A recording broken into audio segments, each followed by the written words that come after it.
Vérificateur, certificateur, contrôleur, il peut faire peur, le commissaire aux comptes. Mais savez-vous réellement ce qu'il fait, son rôle, ses missions ? Le métier d'auditeur légal, ou CAC pour les initiés, va bien au-delà du simple examen comptable d'une organisation et vous allez découvrir qu'il a certes des obligations, mais que ça ne rime pas forcément avec sanctions et répression. C'est un professionnel du droit, véritable allié des chefs d'entreprise. Bienvenue dans Dédicace, le podcast qui donne la parole aux commissaires aux comptes du Grand Ouest. Dans ce numéro, au micro, Christelle Dichary, présidente de la compagnie régionale des commissaires aux comptes Ouest-Atlantique. Nous allons parler entre autres des missions dans l'air du temps, missions extra-financières et durabilité. Bonjour Christelle. Bonjour. Alors depuis combien de temps êtes-vous CAC ? Alors je suis CAC depuis plus d'une dizaine d'années.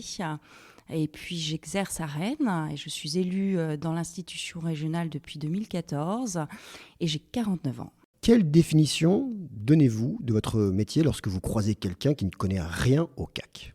Alors les entités au sens vraiment général, que ce soit les entreprises commerciales, les associations, mais également les entités du secteur public, doivent publier chaque année des états financiers.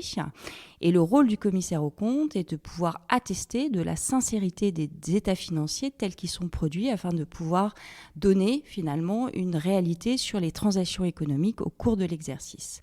Et pour résumer, la profession de CAC, comme vous le dites, c'est une profession de droit au cœur de l'économie, puisque nous avons un ministère, nous dépendons du ministère du tutelle de la chancellerie. Nous avons un régulateur qui est le H3C, qui s'assure du bon fonctionnement de l'exercice de la profession. Et dans notre mission, nous avons un rôle de certification des données financières, mais également du bon respect des textes légaux et réglementaires au sein des entités. Le H3C ? Oui, le Haut Conseil au Commissariat aux comptes, mais qui va changer de nom, qui va devenir la Haute Autorité de l'Audit.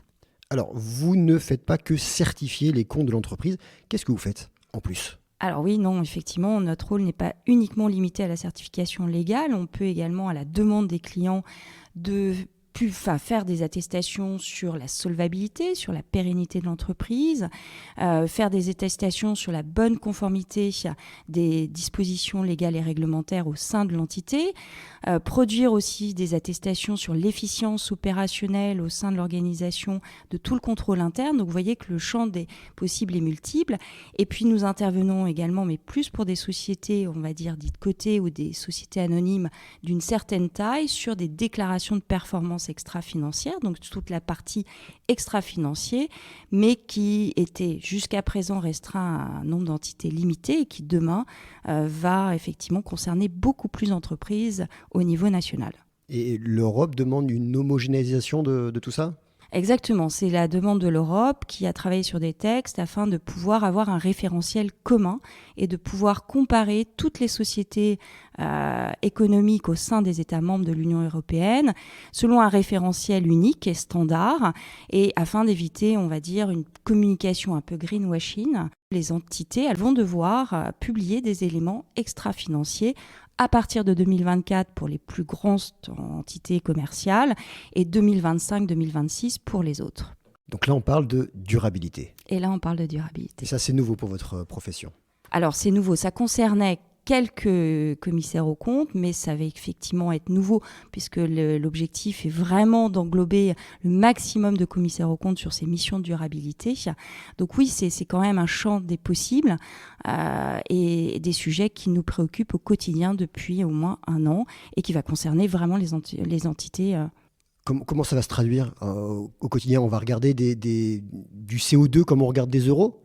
Alors, c'est une vraie question. Donc là, l'Europe a défini finalement 12 normes, 12 références, et sur lesquelles chaque entité ou chaque société va devoir se positionner pour définir l'impact finalement de l'environnement sur son activité, et elle va devoir également définir quels sont les impacts environnementaux, sociaux et de gouvernance sur l'activité de l'entreprise. Et donc, on va devoir quantifier tous ces impacts-là dans un rapport dit durabilité. Et on va devoir mentionner que les éléments dits significatifs au sens durable. Et là, vous allez aussi certifier donc ?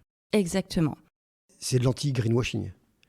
C'est en tout cas l'objectif voulu par l'Europe, effectivement. Et ça servira à quoi pour les entreprises, ces bilans de durabilité ?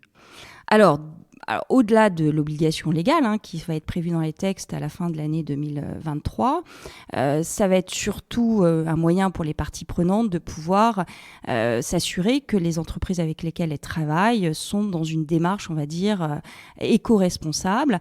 Et je prends le cas, par exemple, des partenaires financiers. Là, aujourd'hui, les banques s'inscrivent déjà dans une démarche de pouvoir accorder des prêts bonifiés sur des investissements plus verts et regarderont, en tout cas de manière beaucoup plus assidue, les états financiers, extra-financiers et pourront accorder des prêts avec des taux plus ou moins bonifiés en fonction de la lecture de ces rapports. Et la production de ce rapport de durabilité, pour vous, il sera aussi important ou important comme il est déjà pour un bilan financier ? Alors, ça n'engage que moi, mais moi, je reste persuadée que dans quelques années, ça sera aussi important que les éléments financiers, puisque de toute façon, c'est une demande qui sera demandée par le marché et sur lequel notre rapport aujourd'hui est uniquement financier et sera un rapport combiné, aussi bien financier qu'extra-financier, oui. C'est un sujet qui vous touche, la durabilité ? Oui, ça me tient à cœur. D'abord parce que je pense que c'est un enjeu sociétal. Et puis au-delà de ça, pour la profession, c'est un vrai souffle nouveau. On a des problèmes d'attractivité comme dans beaucoup d'autres professions. Pour les jeunes de demain, ça va être une formidable opportunité de pouvoir s'inscrire vraiment être acteur dans la transformation durable des entités et de pouvoir participer à la construction d'un projet qui est complètement vierge pour tout le monde.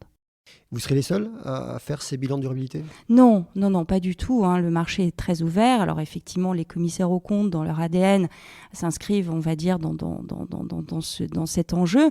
Mais il y aura aussi des personnes qualifiées qui auront la possibilité de pouvoir certifier des données extra-financières, mais qui devront passer par un process d'agrément auprès d'une entité dite COFRAC pour pouvoir le faire. Donc non.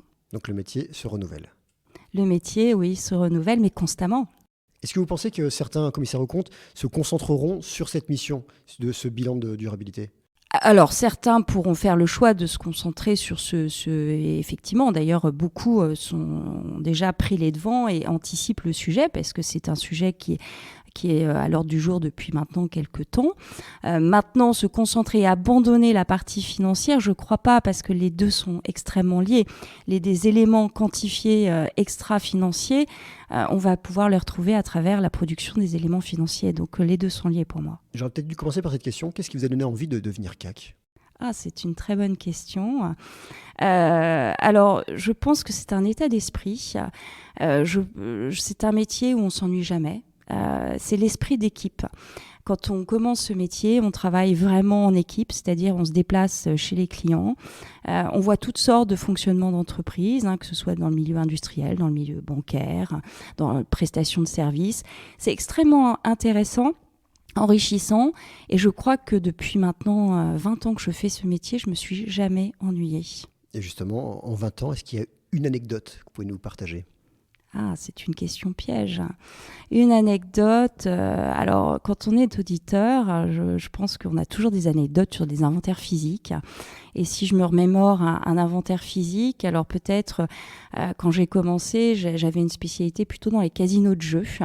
Et je me souviens avoir participé à l'inventaire physique du cash, parce que quand dans les casinos de jeux... On va compter les billets ? Alors on compte pas que les billets, mais alors c'est surtout la particularité, c'est réglementaire. Les casinos de jeux ont l'obligation d'arrêter leur compte le 31 octobre. Et donc l'inventaire physique doit se tenir dans la nuit du 31 au 1er novembre, donc la nuit d'Halloween. Et donc je me souviens y être allée à 3h du matin parce qu'on intervient après la fermeture du casino. Et donc être passé par une boîte de nuit où effectivement ils étaient plutôt en mode Halloween qu'en mode auditeur, et avoir passé une grande partie de ma nuit effectivement à compter alors des jetons, des machines à sous et puis également le coffre. Donc là c'était effectivement une banque à ciel ouvert. C'était le monde de Picsou en version réelle. Il y avait des piles de billets. Il y avait des piles de cash, alors pas des cash de la journée, parce que les casinos effectivement. Ça représente pas mal déjà. Impressionnant. Oui, c'était assez impressionnant et c'était vraiment une activité sympa. C'était le milieu de la nuit, effectivement, ça change. Mais voilà, c'est ça l'audit. C'est-à-dire que on voit tellement de types d'activités que finalement, on peut passer d'un casino de jeu à la prestation de services 3 jours plus tard, à des hôpitaux 1 semaine après.